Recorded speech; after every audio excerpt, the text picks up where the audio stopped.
హైదరాబాద్ నగరవాసుల్ని తీవ్ర ఆందోళనకు గురిచేస్తున్న మరో టెర్రర్ చైన్ స్నాచింగ్స్. నేరాలు బాగా తగ్గాయని 3 పోలీస్ కమిషనరేట్ల బాసులు ప్రకటించిన కొద్ది రోజుల్లోనే వరుసగా చైన్ స్నాచింగ్ ఘటనలు జరుగుతూ ఉండడం కలకలం రేపింది. తెంపుడుగాళ్లు మహిళల మెడల్లో గొలుసులు లాక్కెళ్లడమే కాక వారిపై దాడులకు పాల్పడడం మరింత అమానుషంగా మారింది.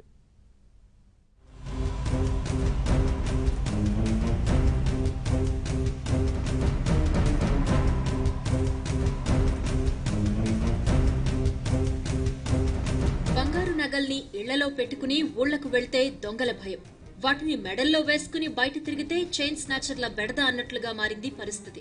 మెడలో తడతల మెరిసే బంగారంతో ఒంటరిగా మహిళ కనిపిస్తే చాలు తెంపుడుగాళ్లు బరితెగిస్తున్నారు. వారిపై దాడి చేసి మరీ బంగారు గొలుసులు లాక్కెళ్లడానికి కూడా వెనుకాడడం లేదు. తాజాగా హైదరాబాద్ చైతన్యపురి పోలీస్ స్టేషన్ పరిధిలో ఇదే తరహా దారుణం మరొకటి చోటు చేసుకోవడం కలకలం రేపింది.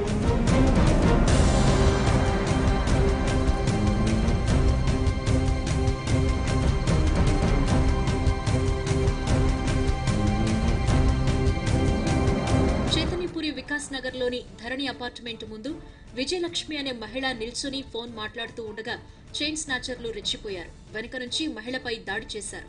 పిడిగుద్దులు గుద్ది ఆమె మెడలోని చైన్ లాగేందుకు ప్రయత్నించారు. విజయలక్ష్మి గట్టిగా కేకలు పెట్టడంతో ఆమె భర్త, కుమారుడు వచ్చారు. చైన్ స్నాచర్లు పారిపోతూ ఉండగా వారిలో ఒకరిని స్థానికులు పట్టుకున్నారు. అతడికి దేహశుద్ధి చేసి పోలీసులకు అప్పగించారు. అదే 6:30కు ఫోన్ వచ్చిందని మాట్లాడుతున్నా సార్. నేను మాట్లాడుతుంటే ఇంకకు మాట్లాడుతున్నా సడన్ గా దిగేవారికి అప్పటికే గోడ దూకాడట. గోడ దూకి గడి పెట్టాడు. గడి పెడితే నేను వెనకకు తిరిగి చూసాకు తెలిసిన అబ్బాయి ఏమో అనుకుని నేను ఇంట్లోకి పోబోతున్నా. ఇంట్లోకి పోయేసరికి మూతి మూసాడు. మూతి మూసి టప్ప నెత్తి మీదకల్లి ప్లకల్లి గుద్దుతున్నాడు. గుద్దుతుంటే ఈమె లోపటి నుంచి అరుస్తా ఉన్నది. ఈమె లోపటి నుంచి అరుస్తుంటే పళ్ళ కల్లి కొంచెం బ్లడ్ వచ్చింది. అరుస్తున్న వరకు మా బాబును సాయి దొంగ దొంగ దొంగ దొంగ అనే వరకు మా సారు వచ్చేవరకు గోడ మీద ఉన్నాడట.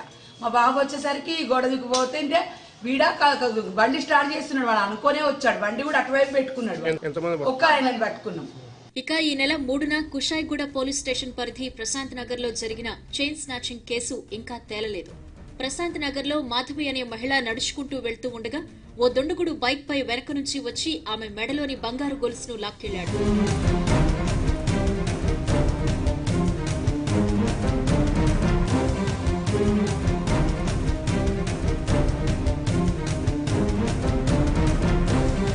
బాధితురాలు మాధవి ఫిర్యాదుతో పోలీసులు ఘటనా స్థలిలో సీసీ కెమెరాలను పరిశీలించారు. దాని ఆధారంగా కేసు నమోదు చేసి దర్యాప్తు కొనసాగిస్తున్నారు. మేము ప్రశాంత్ నగర్లో ఉంటాము. నేను నా ఫ్రెండ్ గుడి దాకా వెళ్దామని వెళ్తూ ఉంటే ఒక అతను బైక్ మీద వచ్చి మమ్మల్ని తోసి గొలుసు లాక్కొని వెళ్ళాడు. అతను సింగిల్గానే ఉన్నాడు.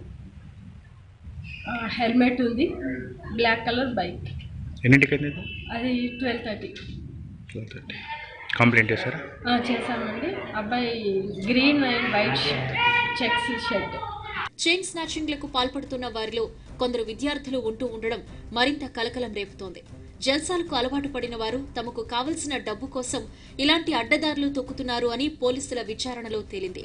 చైతన్యపురి పోలీస్ స్టేషన్ పరిధిలో జరిగిన చైన్ స్నాచింగ్ ఘటనలో పట్టుబడిన నిందితుడు కూడా ఇంజనీరింగ్ విద్యార్థి అని వెల్లడైంది. అయితే ఆయన అంటున్నాడు దొరికిండ్రు అందరు పక్క లైన్ లోనే వాళ్ళ ఇల్లు.